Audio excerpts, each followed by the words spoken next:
Hello and welcome back to the Final Flight podcast. I'm here myself, James, with Rich. How are you feeling tonight, Rich? Yeah, looking forward to the weekend. Bring it on. Yeah, we've got a big weekend of racing, especially over in the Curragh. Unfortunately, Joe can't join us tonight after some technical issues, all on his side, something to do with passwords or whatever, but we'll leave that for another day. He will be posting some videos and some information on his picks, probably on Twitter and TikTok, YouTube, maybe a couple of shorts or something tomorrow. So keep an eye out for them. But for tonight, me and Rich are going to fly through some unbelievably good group racing. We've got about 11 in total, and then anything else to add on to the end of that. And we're going to dive straight into it. And we're going to go to the Curragh and kick off the 155, the Group 3, the Marble Hill Stakes. Now, this looks a really nice race, Rich. Have you got a selection for this? If you have, let me know. I have, yeah. So it's a bit of a tricky race because I don't think there's a lot of experience in there. But I've gone for Noche Magica in this one. I thought it was very impressive the way it won last time out, beating second by 4 lengths. Looked pretty speedy, so I think 6 furlongs in the Curragh. I'm hoping he can go close. Yeah, this could be quite a quick evening if we're going to kick off like this, because I've got the same one, Noche Magica. Like you say, I agree with you. I thought it was an impressive race. I sort of went through the times. I know it's a step up to 6 furlong, but I thought on the 5 furlong, this horse posted the quickest on the sort of ground, which was sort of soft to heavy. So I think that's really impressive. I watched the race back again. I thought I travelled through the race nicely and kicked on and looked like 6 furlong at the Curragh would not be an issue one bit. I dived into the breeding a little bit and I noticed Dan was a 5 furlong winner rated 90. Half sister to a 5 furlong 2-year-old Group 2 winner, a 5 furlong Group 3 winner. So there's plenty of speed there, and I do think they'll stay the 6 furlong. So I think there'll be no issue there. And I'm looking for I think the better ground and all as well will suit. I know there's a couple of nice types in here, but I do fancy this one to go massively close. I think Noche Magica will be my selection as well. So is he about 4-1? Is he? Yeah, I think we looked on the prices. I'll double check because I didn't actually get it up, and I should have. One of the trends. I only mention it because one of the trends is 92% of the winners have been top 3 in the betting. So if he is up there, then I think he's got a great chance. Yeah, I think you could get around 4-1. So I mean, obviously we do look into the trends, and the trends are important. Obviously, we looked into the trends in Hookham, who was just gone and beat Desert Crown, which was pretty big. That one was on the top of the trends on that race.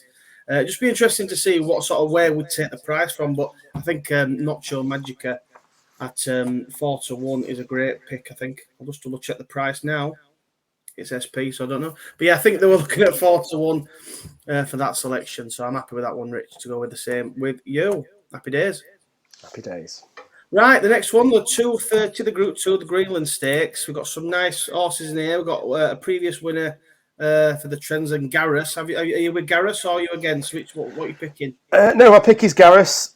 Interestingly, Art Power tops the trends, but the way he's been winning recently, he won't be my selection. But no, I've gone with Garrus.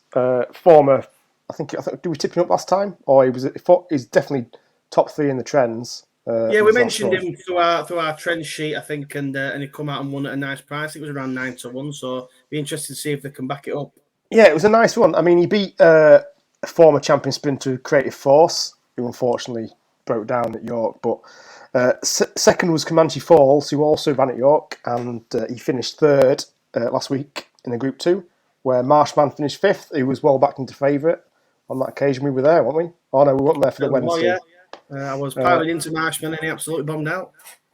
So, yeah, I think the form's quite good. I think he'll stand up quite well, so he's my selection in this. Yeah, like you say, I think we Ryan Moore on board again. I think if he can reproduce that last run, I think he'll go really close. If you can watch it back, it was a little bit hands and heels, and I think this looks a bit of a weaker race. So I fancy Garrus. I don't know what sort of price he'll be. I've not got the prices for some reason. I thought I would have done, but they're not showing up. But I think Garrus should go and win this race, to be honest. So I'm looking forward to watching him win again. Right, so that's another quick one. The main race then, the Curragh. The Group 1, the 2,000 guineas, the Irish 2,000 guineas. Now, we obviously had some big news earlier in the week with Royal Scotsman being supplemented for a decent price for this. So this is going to be tasty. Are we going to pile into Royal Scotsman, or have we got anything else at a decent price, Rich? He's made my shortlist, Royal Scotsman. I think if anybody supplements a horse for a race at a cost, they must fancy to get some return in that. So if he is going to get any return, he's going to finish third. So the trainer did come out and say he's been working the best he's ever been, I think he said. So that's a promising sign. He did, yeah. And I think I feel like he's obviously come third in the UK version, behind High Royale, who will run on to second at a big price. But I can see that form being reversed. To be honest, I do think Royal Scotsman's probably a little bit of a better horse than High Royale. I think that was a little bit of an anomaly sort of run. I don't think High Royale will be able to back it up, even with Oshin on. But I think Jamie Spencer and Royal Scotsman, as long as you don't try and be too clever with it, I think if you just get him in a good position early and don't get themselves into any sort of trouble, I think he should have enough power to go and beat this lot, personally. I do think it's a little bit of a weak race. I know you got the likes of Paddington in there who's been looking pretty well and pretty good, but I just think it's a big step up for them sort of types. And I think Royal Scotsman, like you say, to be supplemented, I think it was something like 45,000, was it? Or something like that? Yeah, if you finish third, you get 50. So he needs to finish third to recoup any of that. So that's it. Yeah, so they're obviously looking to go close because, unless you've got too much money to burn, then you'd expect the horse to go and at least place. Obviously, he's not much of a place price, but I definitely think it's worth a little dabble on Royal Scotsman, me personally. Yeah, I do have an each way play in the race actually as well. Oh, go on Anybody then. else fancy each way plays? Proud and Regal is currently 6-1. Is one that I've had a little look at. The Group 1 winner over in France over 6 furlongs. He got stepped up to 1 mile 2 last time. I think he finished third. I think he did get some interference about 2 out. So I think the step back to 1 mile will suit. So I think he could have a big run in him at a good each way shot at 6-1. I think that'll be quite interesting because I've actually got a selection later on, and we'll talk about it later on. That if Proud and Regal was to win this, that would boost my form of one of my picks. So it'd be interesting to see how that goes for later on the. I think it's on a Sunday. I've picked one out. If you want some trends as well, go on then, hit me with some trends for it. Big race. Top 3 in the betting, 75% chance of winning. Favourite only 42%, so potentially not too bad. 42%. Not too bad. A Curragh run is also favourable at 83%. So if he's run at the Curragh before, which I think both of them have, then it is definitely one to be on side with. It's almost a little bit of a specialist track, the Curragh. It can be. It might not seem it when looking at it, but it's always a little bit specialist. I think it can be quite fast, and you've got to be able to stay as well. So it's going to be a really good race. I'm looking forward to it. The Royal Scotsman will do the biz. Interestingly, they both came out on top of the trend as well. So there's not a lot in it between the pair. Yeah, it's quite tight, but hopefully Royal Scotsman can have the class edge on the race with a bit of luck. Right then, so we're going to move on to another pretty big race over at Haydock, the 3 o'clock Group 3, the Sandy Lane Stakes. Obviously, the news that Little Big Bear is going to run here in this now, and I'm really excited for this race, Rich. To be honest with you, I'm just going to quickly get the field up. But yeah, do we think that Little Big Bear with Frankie on board, as we've now been told as well, do you think he can do it, stepping back down in trip against the likes of Brad Sell, Cold Case? I know there's been a few tapped out in Cold Case. Do you think he can do it? I think if he's fully fit and the Guineas haven't taken much out of him, I think he's got a great chance. I know he finished lame after the Guineas and he got bumped and battered all about that during that race. But as a 2-year-old, I think he was a champion at this distance. Looking through the form, he beat Brad Sell last season by who then. Oh, 1 second, let me check my notes. Yeah, he beat Brad Sell last season, and where was it? Oh, here we go. So he beat Brad Sell over 6 furlongs at the Curragh on good ground, and he won by 7 lengths. So that's 6 furlongs. 6 furlongs, I think, is his trip. So back down in trip from the Guineas down to 6. I think he's a good thing. If he's not feeling any effects from the Guineas race, obviously. Well, that's it. You watch that Guineas race back. I mean, stepping up to a mile straight away, we were all sort of saying before, he's going to have to be some sort of aeroplane to win this. We do think he's better over the shorter trips. I think everything that could go wrong did go wrong. Like you say, I think he was bumped early on. He was sort of hampered a little bit early on as well, sort of clipping heels and all sorts of stuff. He was pulling like a train. And you're just thinking there's no way he's going to get home. Obviously, the ground went quite bad as well. So you're just thinking everything that you would have against him come about, and it almost had absolutely no chance. So as long as, like you say, as long as it's not taking too much out of him, I'd back sort of Aidan O'Brien to get him back to getting wound up for this. And I think, like you say, if he's anywhere near the sort of form of last season over 6 furlong, good ground, the Curragh, I can't see anything getting anywhere near him. I know Bradsell had a bit of a decent, well, he was beaten on reappearance, but it wasn't a bad run. But I'm just not keen. I think Frankie Dettori just knows the job. He knows what's going to happen. He'll bounce out and kick on, and hopefully he can go and win. I know it's about 2-1, so it's not too bad a price. Back down in trip. I can't see him beat, to be honest. Little Big Bear. For me, he's a Group 1 against Bradsell. Is a Group 2 winner. I think Cold Case is about a Group 3 winner. So for me, Little Big Bear is just a class above these. Yeah, I completely agree, to be honest, Rich. I completely agree, mate. So we're going to pile into the double, Little Big Bear and the Royal Scotsman. We don't pile in on this podcast, do we? Absolutely not. Right then, so Little Big Bear for us both, to be honest. Like I say, big race at Haydock, Group 2. Right, so we're going to move on now to the other race at Haydock, which is a Group 2 Temple Stakes at 3:30. You've obviously got the Platinum Queen in here, Twilight Calls, Dramatised, Return of Royal Acclaim, who obviously had the big rep before, but kind of went off the boil a little bit. Have you got a selection for this, Rich? One that you can convince me to put my points on? I do. I looked at the Platinum Queen. I think she's favourite at the minute. Yep. I also looked at the trends, which brings out Twilight Calls and the trends, but he's one that I'm just not keen on. Yeah. The one I've landed on is Dramatised. Buick on board, I like it. Buick on board, yeah. We had a good winner today, Burke. We'll talk about that shortly. Yeah, second last time out in Keeneland, same race as the Platinum Queen. I think he finished second, where the Platinum Queen was way down the pecking order. Mm-hmm. Although she did have some tough races, to be fair to her. She won on some bad ground at Donny and Longchamp, so I guess that could be used as an excuse. But no, Dramatised, Group 2 winner last season. He beat a speedy American called Love Reigns, you might be familiar with. I do remember Love Reigns, yeah. Yeah, so he's not short of speed, and 5 furlongs, good ground. I think it could be well fancied tomorrow. I like that. It's also, it's coming up as good to firm already now. So like I say, this is going to be one rapid 5 furlong, I think, and you're going to have to be out quick and out early. And like you say, Platinum Queen's probably not for me. Holly Doyle. I've never really been that keen on Holly Doyle over these shorter trips.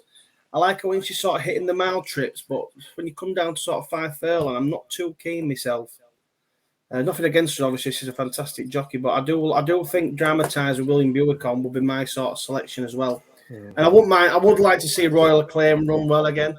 And obviously won a couple of nice races up at York. On the good to firm sort of listed races, so with a bit of luck, if he's back to his best, he could probably go close potentially.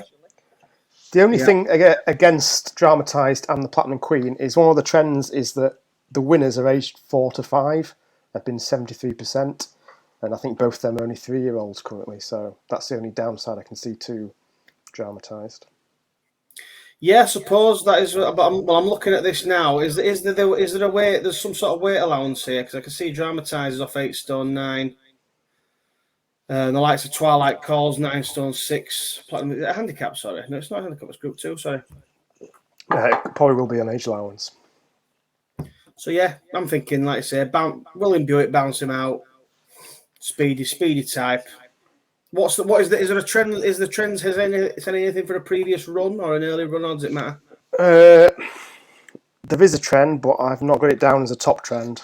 I've got top 3 in the betting, 82%, favourite 45%, chance of winning. And the age 73%. Excuse me. Tasty. Looks like it should have been an interesting one then. Some very, very fast horses. Let's hope Dramatised can do it for you, Rich. Fingers crossed. I didn't have a strong selection, so I'm happy to sort of back yours up after what you said. And I'd love to see Royal Acclaim run well, so fingers crossed that one will. Right, one of the second last race we're going to do on the Saturday then, which is we're going to head over to Goodwood, the 1:30 for the listed festival stakes. Obviously, there's a couple of horses in here. specifically one that I quite like, that is obviously now a little bit of a short price. You're looking at sort of 13 to 8, but Francesco Clemente, we get to see this horse again. I think this one's going to take all the beating as long as they are wound up. What do you think, Rich? Are you in the same camp as me on this one? I am. I think this could be one of the best bets of Saturday, to be honest with you. Bolted up by 9 lengths last time out. That was in the handicap, though, so it is a big step up. But, you know, he beat Secret State, who is now rated 111, and also second in a Group 2. So he's no mug, and he's gone out and beat him last season. So I think he's a Group 1, or a Group winner in the making, in my eyes. So he's a good bet. Yeah, like I say, I completely agree. The only thing that might scupper him, and it's one that's scuppered me many a times before, and it's Havlin on board, so you know exactly what's going to happen. It'll break slowly, it'll be out the back, it'll be travelling like a dream, and he'll mess it up if it's going to get beat. That's the only way I see it beat. But yeah, I think Francesco Clemente is probably going to be a good bet for me this weekend. I think he was entered at Sandown tonight, but I think they took him out in favour of this race. I'm not sure why. I don't know if this is more. Yeah, no, I think you're all right. I think it was entered before, and they've obviously come here, maybe waiting for a bit better ground, potentially something like that. Maybe could be the case. Who knows? But I do think, like you say, you're going to get good to firm at York. It's going to be quick. It's going to be fast. This horse is going to absolutely love it. And I think as long as he's fit and ready to go, as long as she's fit and ready to go, I've clicked on a different race there. Apologies. I think this one's going to go win well. Fingers crossed. I think 13 to 8 could be quite big on the day. Right, then we're going to round off Saturday. Saturday's group racing with the 3:15. Oops, let's click off that. The 3:15, the Bronte Cup Fillies Stakes. Again, some decent fillies in here. Mimicu's favourite, River of Stars, Sea Flawless, etc. Have you got one for here, Rich? Have you got one for this fillies race? Yeah, I'm with Mimicu, the favourite. Obviously, the same owners as Free Wins, yeah. Which we napped the other week, which won very convincingly in the end. Yeah, I mean, he was outclassed on Champions Day. He finished well down the field, but that was over a shorter distance, 1 mile 3, which I don't think suits him. This step up to 1 mile 5, I think it is, the Bronte Cup. I think he's well within his limit. He won over 1 mile 6 at Doncaster in the Park Hill, beating a smart type Ashada by nearly 3 lengths. Who was then Ashada's finished third to Free Wind, who won at York last week, and also is a former Group 1 winner over 1 mile 3 himself. So I think Mimicu should have the ability to see these off. Yeah, no, I'm going to be a little bit boring, but I agree with you. I think she's going to have a little bit of the class edge above these. I think she should be able to put these to bed, I think. And I don't think it's not a bad price. You obviously got a short price, 11 to 10, similar to Free Win last week. Same owners, yeah, like I say. Like I say, I just think she's going to go and win. I think they're obviously like York. They're coming here. I went through the field and just nothing else really jumped out at me, to be honest. I think she ticks most of the boxes for the race. And I think she's going to go and win, personally. So I think we'll round off Saturday with that. An easy winner. Right then, so we'll fire on to Sunday. Obviously, we haven't got the final decks, but we'll try and pick some runners at least. And then we'll do anything else and then naps and next best. But we've got 4 group races at the Curragh to get stuck into. And we're going to start with the 2:45, the Group 1 Tattersalls Gold Cup. Looks a really good race here. Obviously, Verdani, another one supplemented for this, which is a very interesting supplementation. The likes of Baybridge, Buckaroo's in here, who's a really nice horse. Point Lonsdale, who's been impressive lately. Who are we thinking for this then, Rich? Are we going with the supplemented horse again, or are we going to go against? He's on my list. However, I'm with Pont Lonsdale if he runs. If he doesn't run, obviously I'm going to be with the Daney. But if he does run, Pont Lonsdale, I think, to me, stands out. He's top of the trends. He won at Chester last time out over the same distance, beating a smart type Mujtaba. I always pick the ones that I can't pronounce. Yeah, Mujtaba. Who I think is potentially quite smart. So I think as a course and distance winner, he potentially is going to be hard to beat here. But like I said, I'm not 100% sure if he's going to run. And he's had 2 hard races on bad ground this season at Chester and Curragh. So I don't know if he does run, if that's going to take anything out of him. So if he doesn't run the Axabe all over Verdane, he's supplemented for this, second in the Arc to Alpinista, and we all know how good she was. But I don't think he's ground dependent because he did win on good to firm in the Coral Eclipse when he beat Mishriff. So he's very ground versatile, I think. So he would be a good, sort of strong second choice if Point Lonsdale doesn't end up running. Yeah, I think I'm sort of similar too. But the only thing I thought with Point Lonsdale, like you say, is the fact that sort of the winds have come on soft, heavy ground, and when he has been seen on sort of anything sort of good ground, apart from sort of an early 2-year-old Group 3 that he won, he's not really shown anything on the good ground. So will this good to firm potentially ground be a bit of a, will he be a sort of, will he get a little bit outpaced potentially? Maybe not. I do think Verdane is the one to beat, obviously. We know the form, like you say, the Arc form, runs well on good to firm, has some good wins on good to firm. Obviously won the race at Sandown against Mishriff, so that would be the sort of really top class form.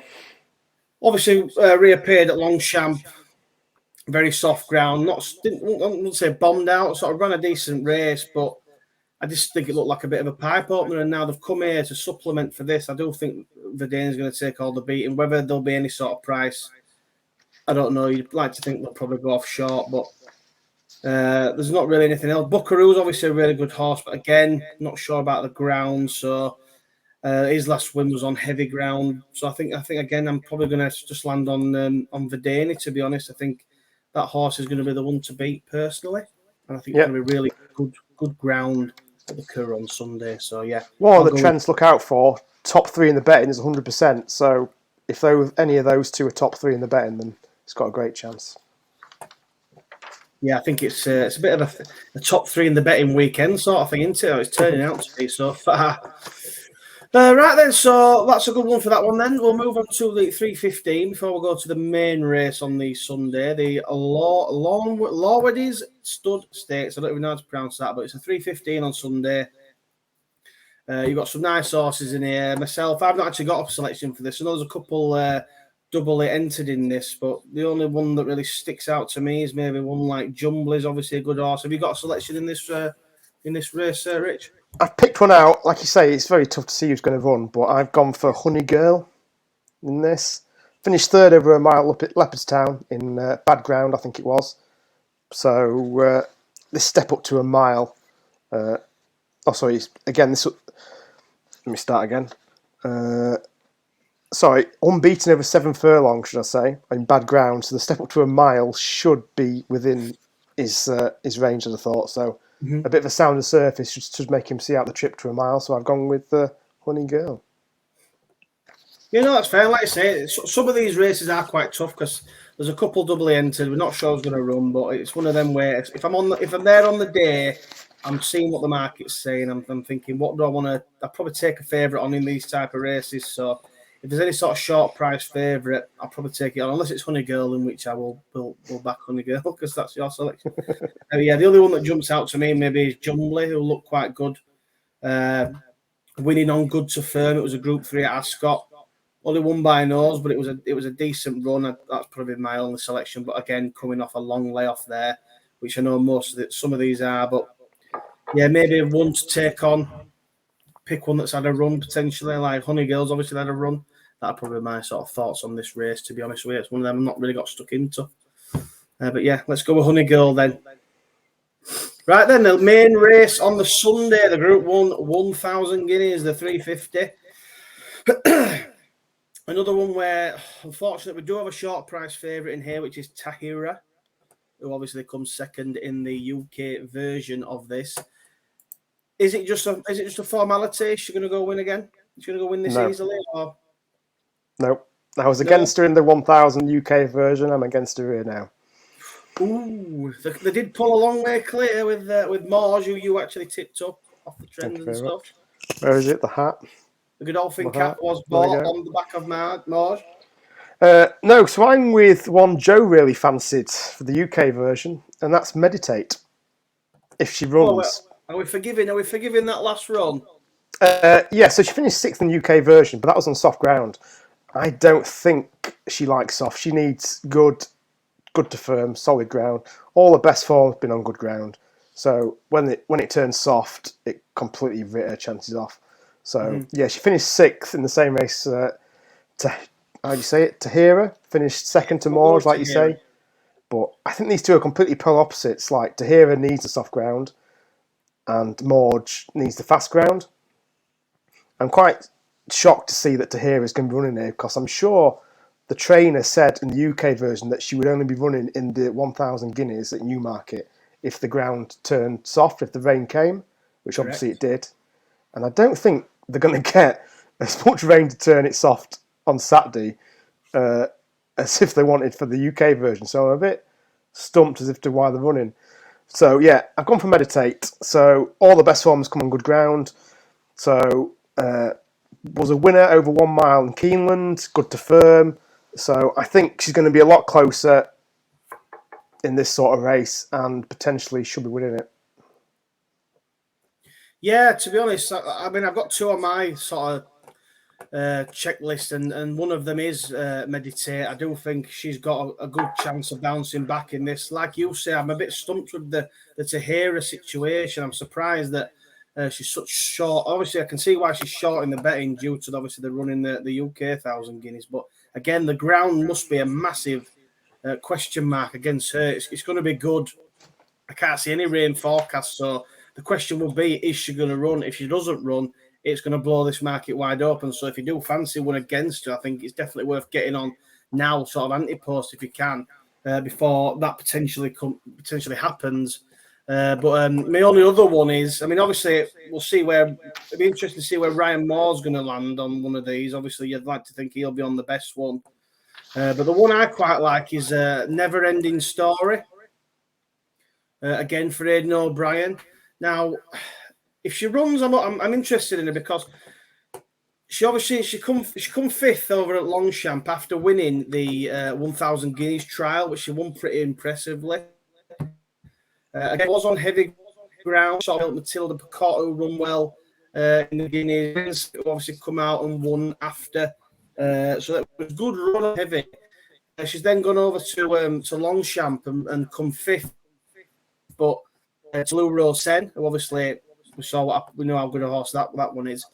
But a few things went wrong. You know, she was bumped early at the start. She was shuffled right back. She had a long way to come off the pace, and she come 5th in the end. And I thought it was quite an interesting run.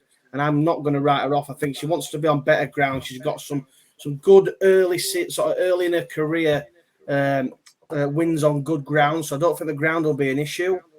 I think she's got a really good chance, and I'm hoping she's going to run on an each-way price with a bit of luck because I think she's got a good chance. Never-Ending Story would be my each-way selection against the odds-on favourite, and I'd probably be, like I say, a second sort of selection would be Meditate, to be honest. So, yeah, I'm happy with that. Yeah. So we've got Never-Ending Story and Meditate. One of them's got to win, surely. Right then, the last group race on the Sunday, and then we'll do anything else. I think Rich has got a few for the weekend, and I might have one potentially that burned my fingers last time, but we'll see. We'll let you know later on. And it's I can't even pronounce this, the Gallinule Stakes, the 425. Have you got a selection in this, Rich? And if you do, who is it? I have, but it's not a strong one. Again, I'm not 100% sure it's going to run here, but I've gone for a new variant. So it's won over 1 mile 2 furlong last time out, battered the field by 10 lengths. I'm not 100% sure what she beat or what he beat, but visually it was very impressive. So, like I say, not much to go on, but I think he could run well. And if he is smart, we'll get to see how good he really is in this sort of race. I like it. Nice type for Bolger there. The one I'm going to go for is, again, one that I have tipped up before. I actually napped this horse a couple of podcasts ago. And it's a horse called Up and Under for Joseph O'Brien. And hopefully he runs in this race. Like I say, I'm going to take a chance on him. He had a good second in the Ballysacks, which obviously is a good race, a good sort of marker for the season. Second to White Birch, who again obviously run well at York on the better ground, nearly getting up in the Dante, which was unlucky. We had him at a decent price, but Up and Under was half a length behind him. And it looked like he was travelling the winner all over him eventually, but White Birch just got away. So I thought it was quite unlucky. But has then come out again and come second to a horse called Spruel or Spruel. Don't know how you want to spell that or pronounce it. But this horse is now sort of being tipped for a derby type. So if he's going to go and be good in the derby, I'd like to think Up and Under's got a good chance because, again, I thought he travelled in the race like he was going to win, but just didn't quite get there. I thought Spruel got the better run. And he was just unlucky. But I think if he handles the better ground here, I do think Up and Under's one to definitely take another chance on personally. And again, I hope he runs. I hope he has a decent price. And I think he's going to go close. That's Up and Under for the last race on the Sunday. Good stuff. Right, we're going to go with anything else for the weekend. Now, I'm going to let you go first, Rich. I think you've got a few for this. Yeah, I've got a few. Obviously, we had some good races today. Obviously, we didn't have any winners today, unless, mind you, look at the time. I don't know if Greek, what they call it, is one, but we'll check that after. What else have you got then for the weekend before we go to Naps and Next Best, Rich, and finish off? Yeah, so we'll start at Goodwood. The 205 Taff Reach, I think it is. Speedy type over 6 furlongs. Hated the soft ground last time. He needs good firm ground, which I think he's going to get. Finished third last time in the soft. He's a speedy type. I think the good ground he'll kick on and hopefully go close in that. Again at Goodwood, the 235 I've got Indispensable. Finished third to Soprano that Joe mentioned on a podcast previously. Soprano looks very handy. So it'll be good to see if that form stacks up. See if you can go out and win a race like this to boost the Soprano form. And then lastly at Goodwood, the 3:10, I've got Courage Mon Ami. Only had 2 races, but the combined winning lengths of those 2 races was 11 lengths. So potentially could be very smart. Not 100% sure what he's gone and beat, but we'll get to find out at the weekend. This is a much deeper race, but potentially could be very smart. And the last one I've got runs at Haydock at 2:25, called Convey. Second to Zoology, who was fourth in the Group 3, and was also behind Isaac Shelby, who won the race, who came second in the Group 1 at France quite recently. The Tory's on board, and I think he could be a good one. I think he ran at Newcastle recently and bolted up in the handicap. Covey, C-O-V-E? Convey, I've got, or Covey, maybe. Covey, no, I think we've mentioned this on Twitter that before. Yeah, really nice type. I think that is a really good one to suggest there. I like that one, Rich. Yeah. Is that everything? That's everything for me, yeah. Well, the only one I'm going to mention is one that I didn't even know was going to run until I just spotted it before, and it's a horse that burned my fingers at York. And I think if this horse can break correctly and up with the pace, it should win, and it's Corker. Back at York, 240 York on the Saturday.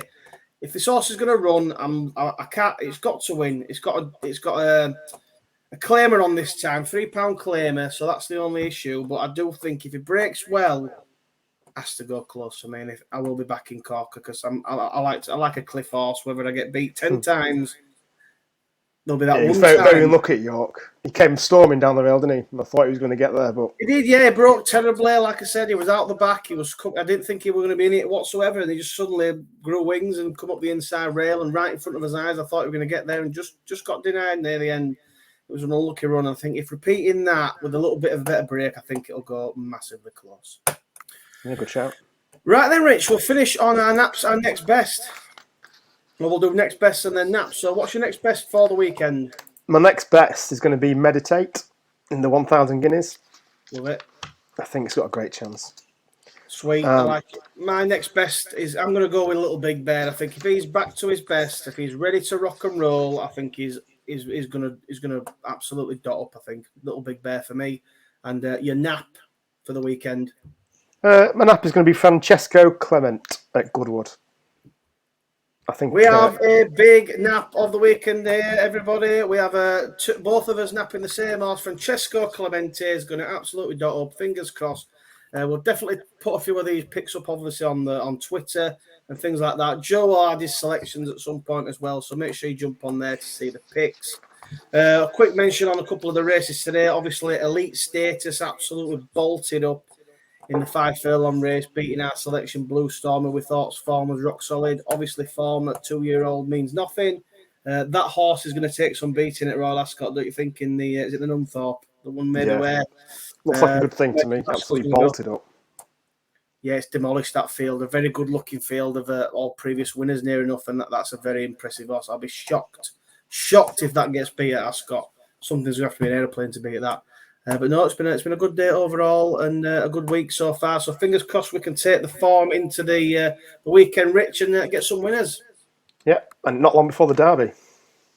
Yeah, so obviously, thank you for listening for tonight. Obviously, like and subscribe. We are probably going to have another podcast up next Thursday night for the Derby, the Epsom Derby. It's obviously going to be a big weekend, that one, and we can't wait to get our teeth stuck into that. We'll obviously be posting stuff on Twitter, Facebook as well, YouTube and TikTok and all the other different social media platforms that we can find. So please do like and subscribe, and hopefully you don't mind the videos, and thank you for the support. So you got a final word, Rich, before I clock off? Be lucky. Be lucky and fingers crossed. I hope the Nat wins. Fingers crossed. Right, thank you very much. I'm James, and this has been Rich. This has been the Final Flight Podcast. We will see you next time. See you later. Ta-da. Bye.